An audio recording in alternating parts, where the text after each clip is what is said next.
Hey guys, it's Cory. Welcome back to another episode of Wisdom and Wealth. I'm here with my good friend Cory Huddleston, private equity connector. This guy's all things and a real friend of mine. And I gotta tell, the first time we met together was actually at a private presentation somebody was giving for a new social media company, and we met at somebody's house, and it was funny because we were just in a group of people, and all of a sudden you hear this booming voice asking a question, and everybody in the room's like, "Who the heck is that guy?" And so. But like I have a voice that carries, and so I get that comment. So when I hear another voice that can rival that, I'm like, okay, I take notice right away. But then we met, and it was just kind of this like mind of values, beliefs, intensity. That's one thing I always appreciated about you is your intensity, and so good and bad, right? Same, brother. Hey, yeah. But that was something that all of a sudden we kind of had a friendship through a mutual friend. And we've been friends ever since, but we've seen like each other's businesses grow, cool things happen in each other's lives. And just I was excited to have you on because I really value your wisdom, your input, like your life experiences, and like how you've walked through your character and everything you've gone through. So Well, thank you for having me, man. yeah. Honestly, like as much of a friend as you are, dude, I respect you as a human being, and so just being here with you is an honor, and I'm excited to dive into some stuff. So Heck yeah. No, it's good. It's good. We'll do this. I would do us a favor. Give us just a rundown of like, what are you involved in? What are you doing? What does your life look like? A quick snapshot and what's going on with you. Cory Huddleston, I'm in the private equity game. I'm raising capital for a fund that we're putting together.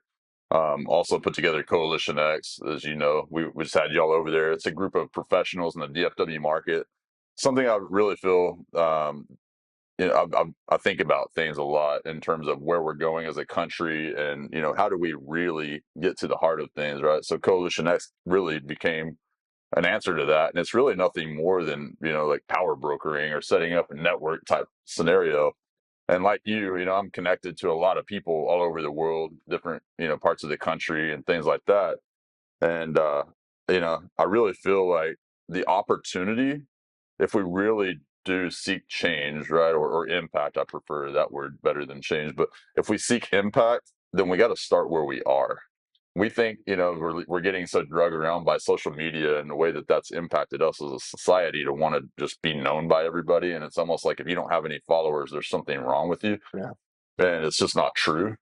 And if anything, I think relying on that as a way of being can actually be extremely detrimental for us. So what we did, Josh Fierstein and I started up Coalition X, and it was literally just a way to bring people together. When we started doing it, some guys flew in on their private jets, and there was nothing. I mean, we just literally just were like, "Hey, you should meet this guy." We were always connectors.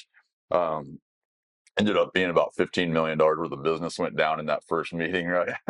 And then from there, it's literally been about $5 to $10 million worth of business. So we created it initially. It was going to be called the Deal Room, just because it's about getting people together where we are, Yeah. and doing business with them. I can shake those guys' hands. I started thinking back to like masterminds and things like that I've paid to be in, and the price of those things versus how much time you're spending on Zoom meetings, and then a once a quarter event where you're going and actually shaking hands, which is where all the action actually happens. Is that those guys like us, we're bonding, we're creatures of bonding, right? We love to be around people and shaking those hands, looking in the eye.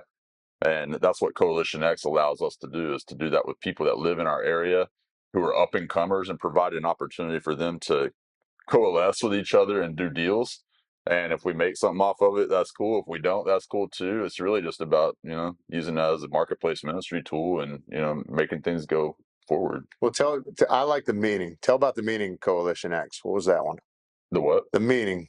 Oh yeah, so coalition is it's actually interesting because male lions don't usually come together. You hear of prides, lion pride, Yeah. and that's where the entire lion community is there. But like a coalition, and typically the females hunt, but a coalition is a male pack of lions who come together only to hunt.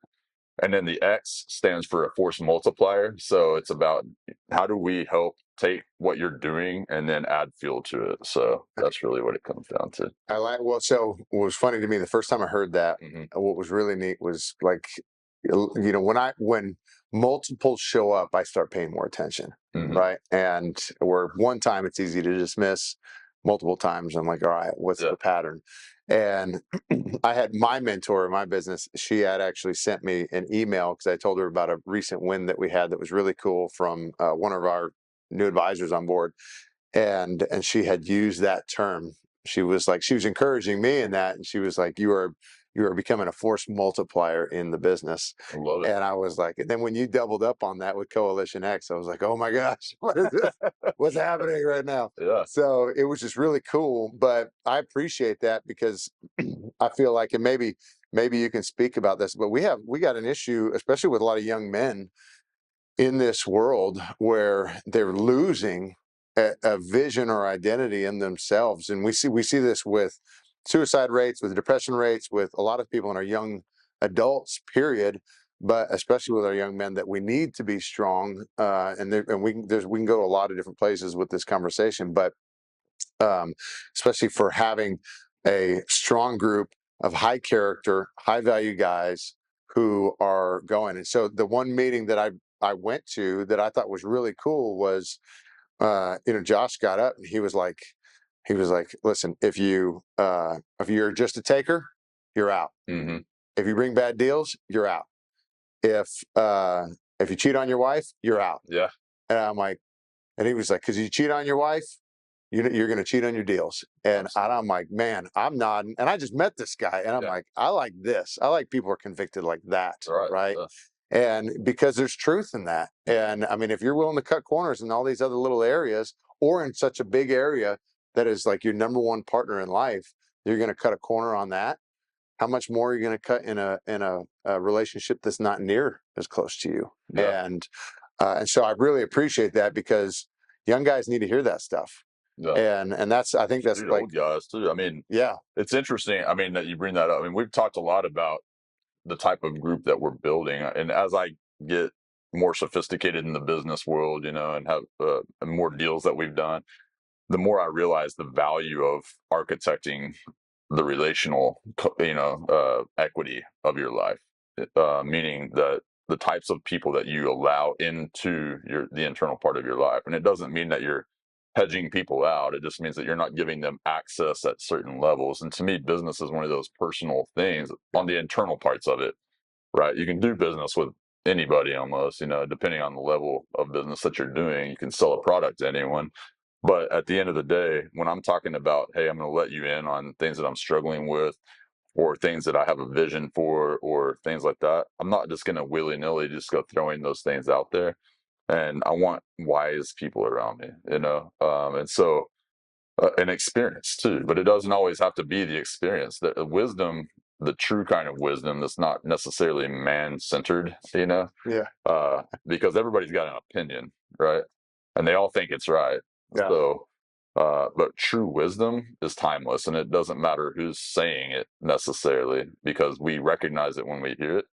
And it's something that it's deeper than, I like what you're saying. It's something that we feel compelled by.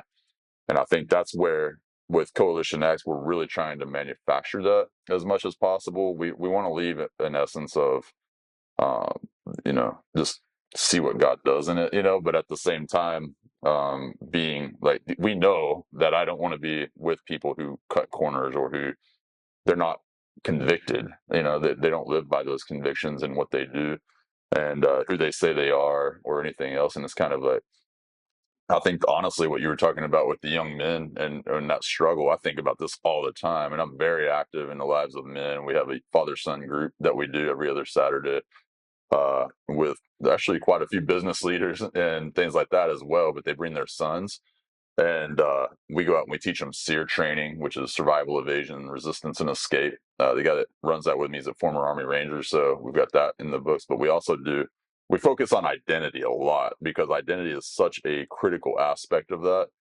And as I get older, and the more, it's hard to put a framework together for how to get identity, yeah, right? But when you practice it, you start to see things that work in your own life.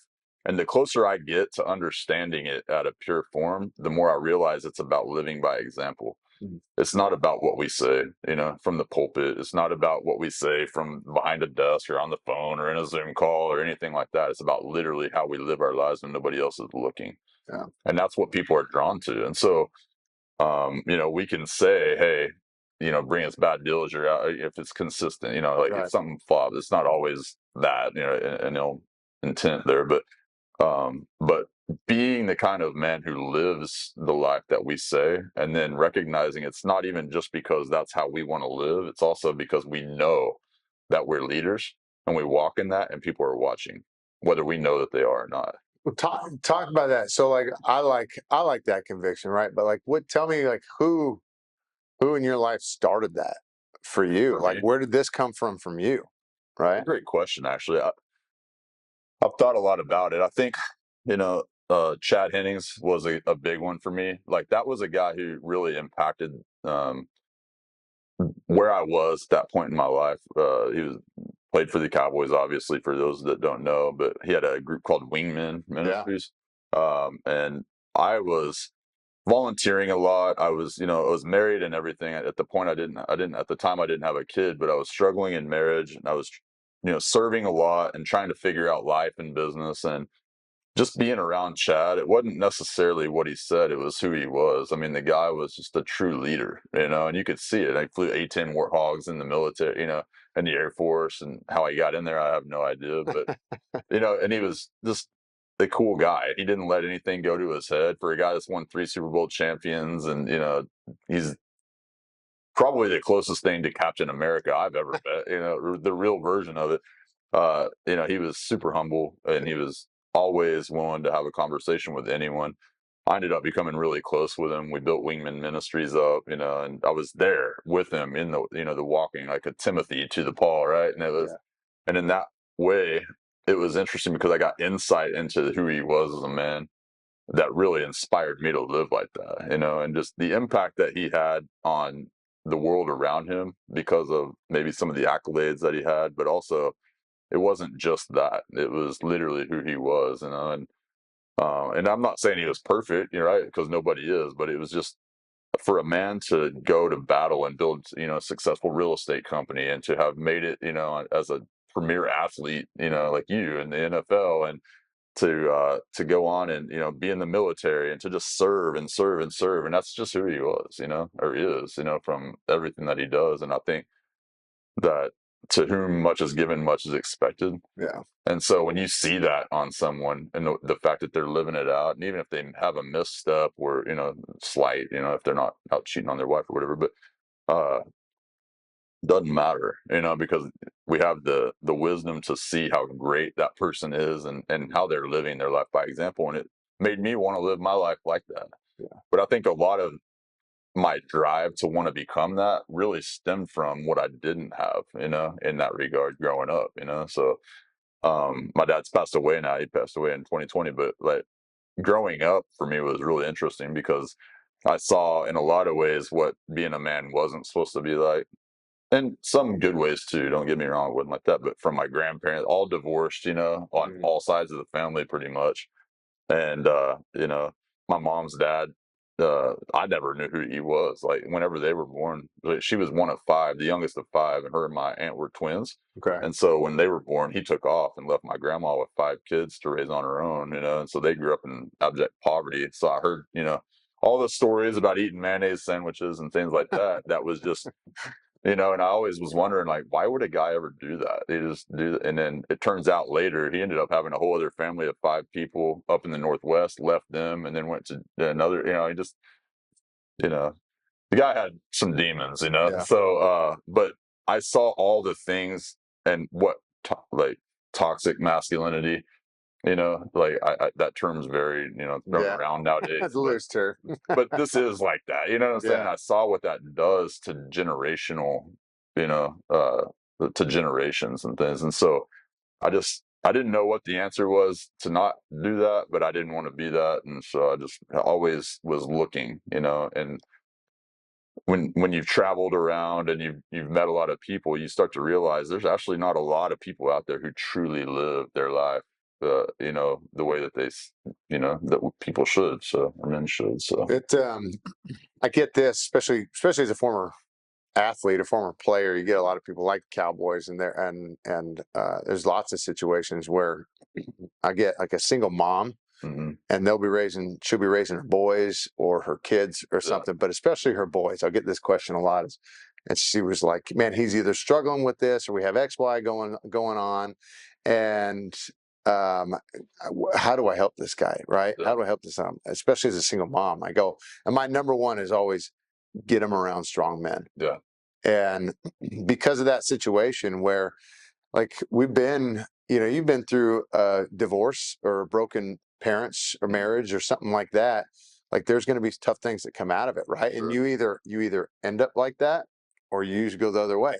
yeah, And so I think, especially for someone who's like either come from that, it takes a little bit of maturity to realize that that was poor, mhm, and realize I don't want that, right? And especially, that's where I think I've been super blessed, is to have these strong coaches in my life. Not that any of them were perfect, yeah, but like these strong guys that could speak no and no, and now for me, who's somebody who's super black and white and literal, I I tell you, yeah, the sky is blue right, and the grass is green, right? And so if I tell you green, you're usually pretty right most of the time. yeah, Think I'm talking about grass. And but it was great for me, for sports, to see that written up on a board and to know whether I was right or wrong, yeah, crystal clear. And I had somebody who could say that, hmm whether you're right or wrong. And so it was, for me coming up, that's why it was so crucial, because it gave me a framework of men to really understand, or at least give me somewhat of a glimpse or vision of what I wanted to be. hmm And so I think that's really cool, especially for Chad, for you to recognize Chad was one of those guys, yeah. you know? I had to seek that though. That wasn't like something that was like, I don't think it was that he saw something in me other than, as I kind of inserted myself to make it. I was driven to serve at the wingman thing, and then it just ended up I started getting invited to the leadership meetings, and I was like, I think they actually put me on that list by accident. Back then, I was younger guy trying to figure it out, but then I'd get to go, and then it's interesting too, like what a word or an action like that when you're invited into a leadership. I remember one time whenever I was just becoming a Christian, actually, this dude who was a very successful business guy, and it was a cool how I met him was really crazy actually, but we ended up developing a relationship. And I lived over in Fort Worth at the time, and this was over at Fellowship Church in Grapevine at the time, when I was over there. And he came to visit me one day, and I had this it was a King James Bible. It was all I had, and so I was like, I would read it, but it was a lot of stuff not getting, caught. And he goes, Thee, man, thy, I didn't thou. even know there were other translations though, so that's how new I was to the faith, And so he was like, you need a different type of Bible, and so he came over and he went with me. We went and hung out, and I respected the heck out of this dude. He always had like really cool cars. He was a pretty wealthy dude, and and the fact that he was taking time to hang out with me at that point in time, because I was younger, I was working 5 at night till 5 in the morning, working at Purina Mills, man, 6 to 7 days a week. I mean, I was like, I didn't really know what I was doing. I had just moved down here. And anyway, he took me out and he goes, the conversation came around and he said, you're a leader, man. Like, and he called it out. And I was like, there was something about that because I had never been told that Yeah, before, ever in my life. And I was in my 20s, and I always wanted to be a leader. I just thought it was something that was over there, and I had to go find out how to become one. And when he spoke that, it was like almost like he took and transplanted it into me. You know what I'm saying? It was just a word. And I think about that stuff a lot, and when I'm speaking to younger men or men in general, guys typically aren't getting told things like that. yeah, You know, yeah, you already were showing signs of promise, right? And you were in an environment that in Texas or really across whatever, if you're good at a sport or something like that, everybody wants to be your coach because they also want to be attached to that, right? right. Oh, I hope this guy become who he was or whatever else. But when you're like not that and you're just a dude trying to make it in the world, you might as well just like be a leaf blowing in the wind, like for most people. And I'm not like wham wham wham or nothing crying about it. I'm just saying like that's the opportunity I think Yeah, is because what does it cost to speak that into someone or to speak life into someone? Yeah. Nothing. Yeah. A couple of seconds of time, looking them in the eye. And most guys are actually, you know, pretty hard on themselves, I would think, because we have a lot of pressure, whether it is true or not. That's what we believe about where we're at. And I don't know about the guys that sit around and play video games all day. That's not even my realm. I don't know how to relate to those guys. But I'm talking about guys that are out there working. They're trying to build something. They may have some limiting beliefs and things like that are keeping them, Yeah.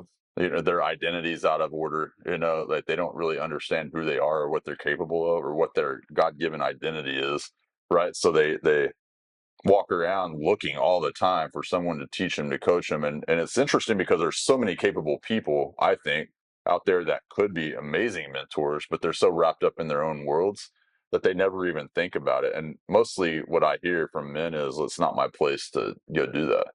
And they may have as much, they have all kinds of everything that would ever need. And all you would need to do is just take an hour a week or an hour a month even to just go sit down with a guy and like identify greatness in him and help him navigate it and pull it out in him, but we just don't take the time. And I think a lot of that is because most guys are dealing with their own levels of shame and for not living the life the way they know that they should.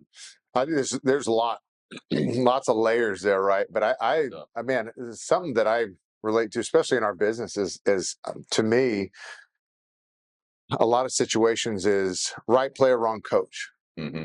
right? Or right player, no coach. Yeah. And I think that with a lot of guys, it can be that situation where, you don't have somebody who can speak into you, and what I think about that was so good is a proverb: life and death is in the power of the tongue, right? Yeah, So you have the ability to speak life or literally to bring somebody to life or kill them by lack of word too.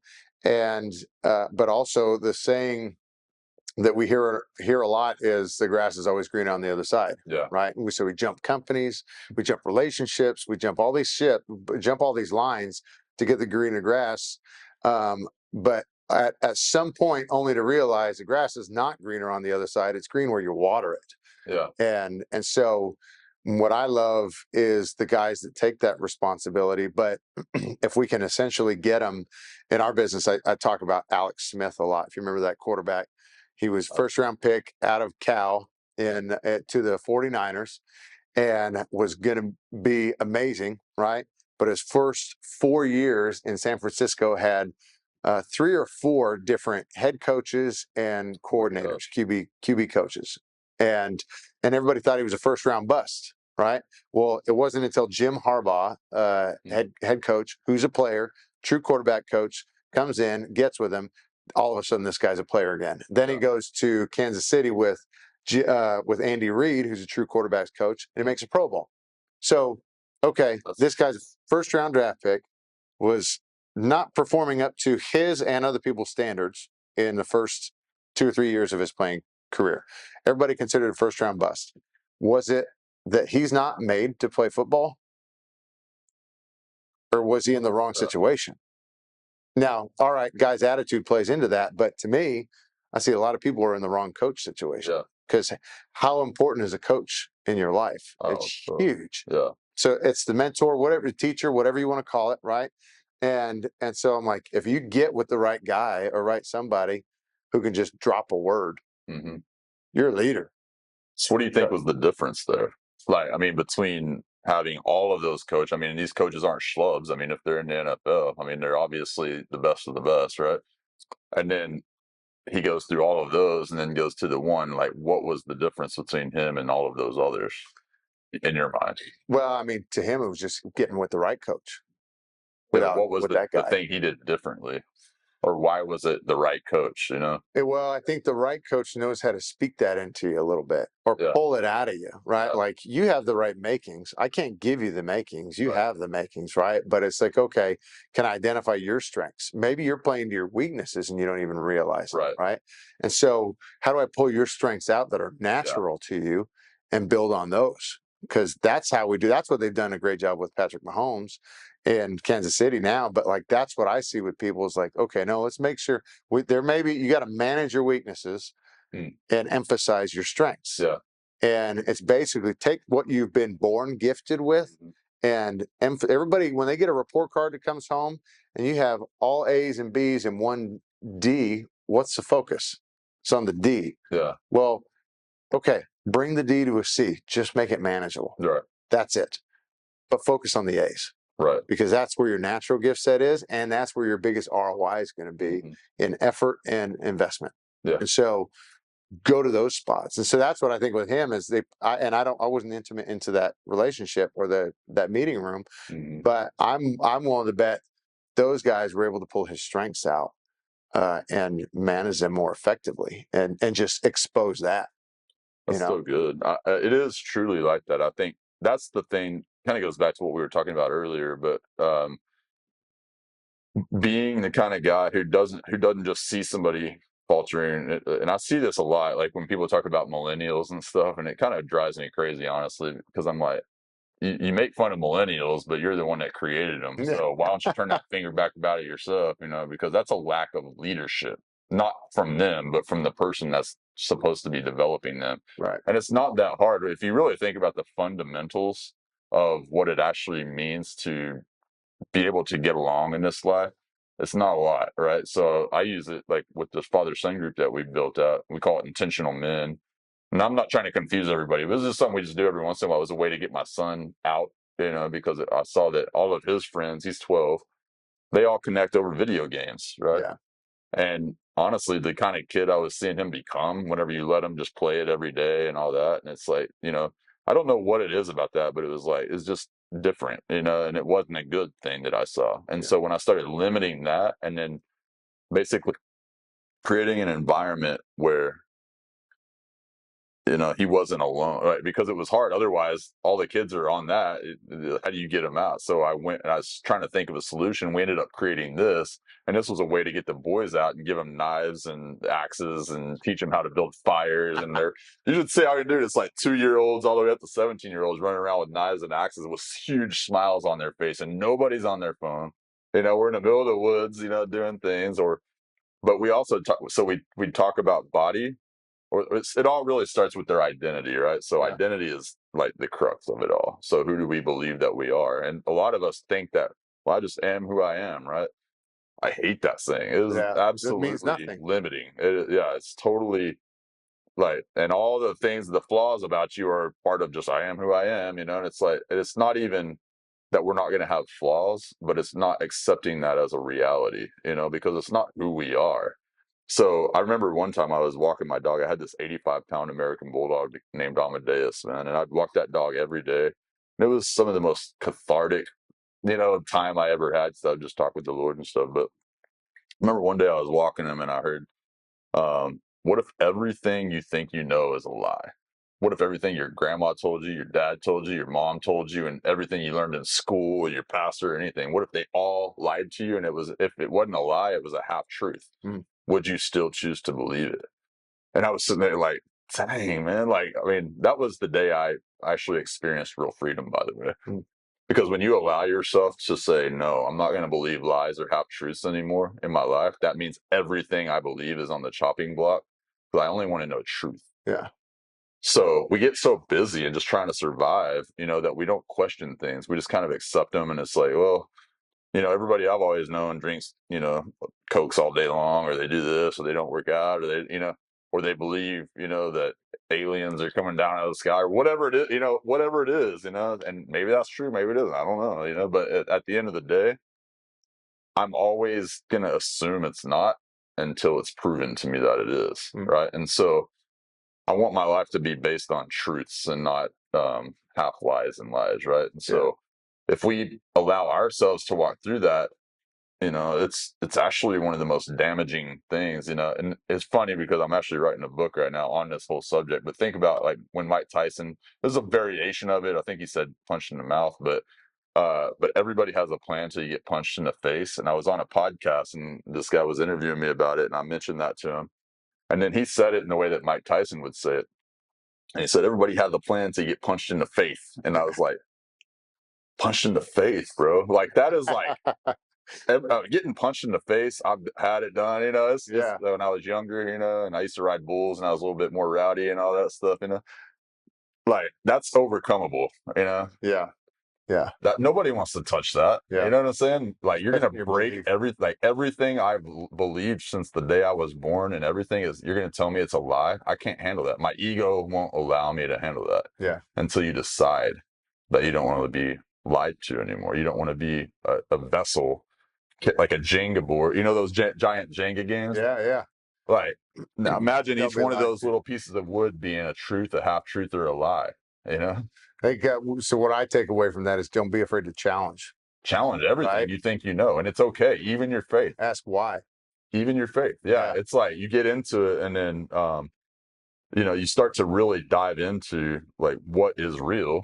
And if we want to know that, then when we have that truth and we're able to rebuild it, it doesn't mean that just because something's a half truth or whatever that we're not going to be able to bring it back. And you changing, I think this is where most people get locked up, is they think that if I don't believe these things anymore, who am I going to become? And I'm not even going to recognize that person, and I like who I am. Yeah. That's not what it is. This reminds me of like when Michelangelo was commissioned to do the statue of David, Yeah. and he's walking through the Vatican and he sees this giant piece of marble and he's like, that's the one. And it wasn't because he was like, I can do this and I can do that. And he was all, trying to figure it out. He literally looked at the stone and he saw it.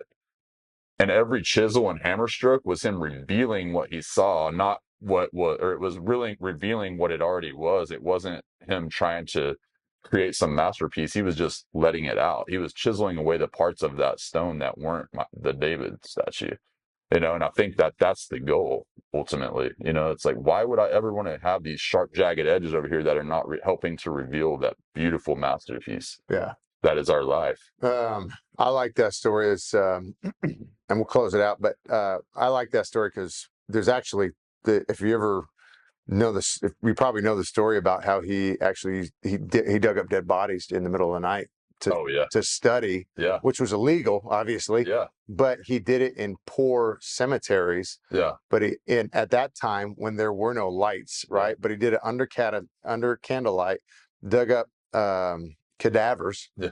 and dissected them to study the striations of the muscles in order to be able to create that piece. And he did it. I want to say this was at 19, right? Yeah. And he lied to his dad, came home and said that I think the city had commissioned him to do it and gave him the money for the piece. Yeah. And which was a total lie. Totally. Yeah. But he created it, ended up being one of his greatest pieces, right? Yeah. And so at a young age, supposedly one of the greatest statues ever created. right? Yeah. So I don't know how that's judged, but it's cool because there's the two sides. There's the vision, but then there's the work that goes into creating that vision. Because it's not like vision, I have the tools.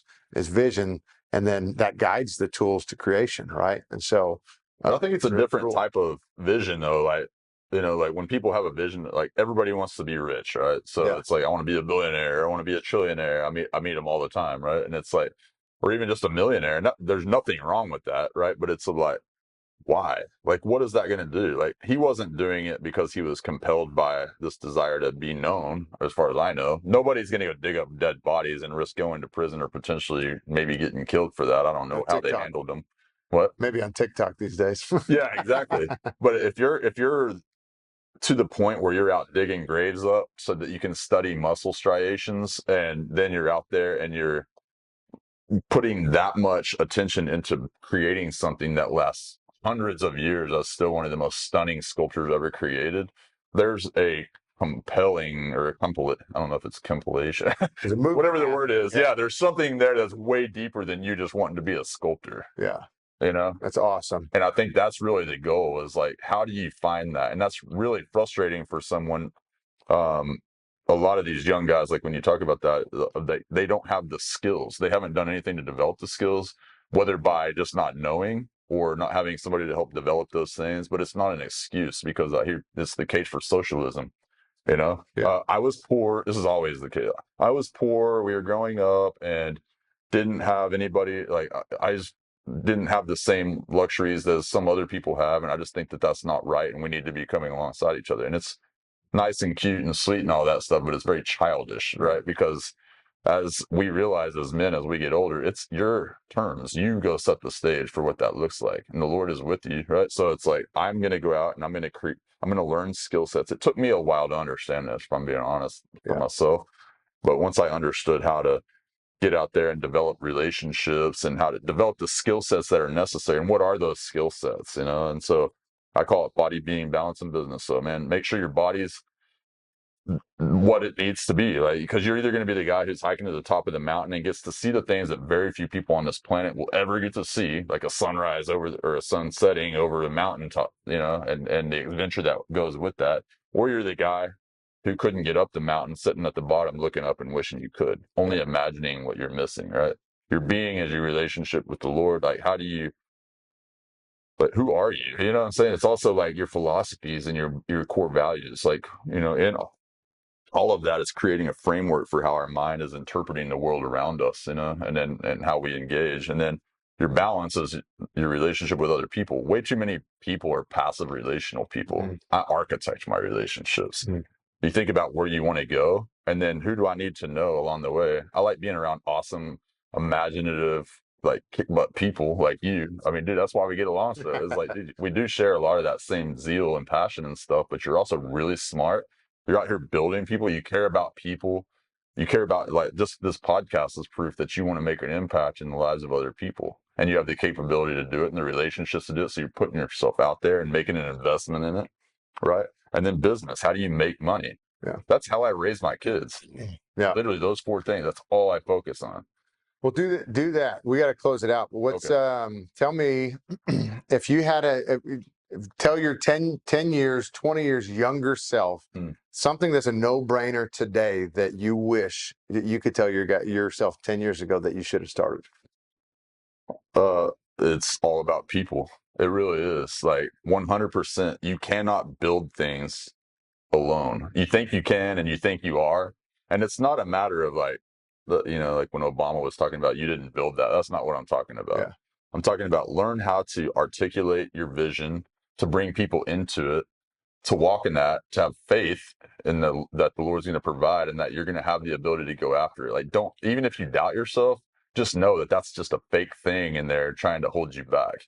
Yeah. So, like, get in there, and if you really truly want to do it, go all in, burn the ships, go after it, and bring others along, because everybody's watching and they're looking for someone to prove to them that it can be done. They are. Like, the silent people are rooting for you. The loud ones are going to be the ones that are going to sit there and make you feel like you're going crazy or whatever. But, it's just go after it. Trust it, That's awesome. I love that. That's makes me think of Gary Vee talks about this. If somebody looks like you, walks like you, talks like you, comes from where you came from, and all those factors, has done it, you have no excuse. Totally. And so I love that. Man, dude, I'm so thankful for you coming on. Thankful for having me. Excited to release this. It's going to be good, but I appreciate you. Man, thank you, brother. Good. Appreciate you. Yeah. Thanks, brother. Thank you.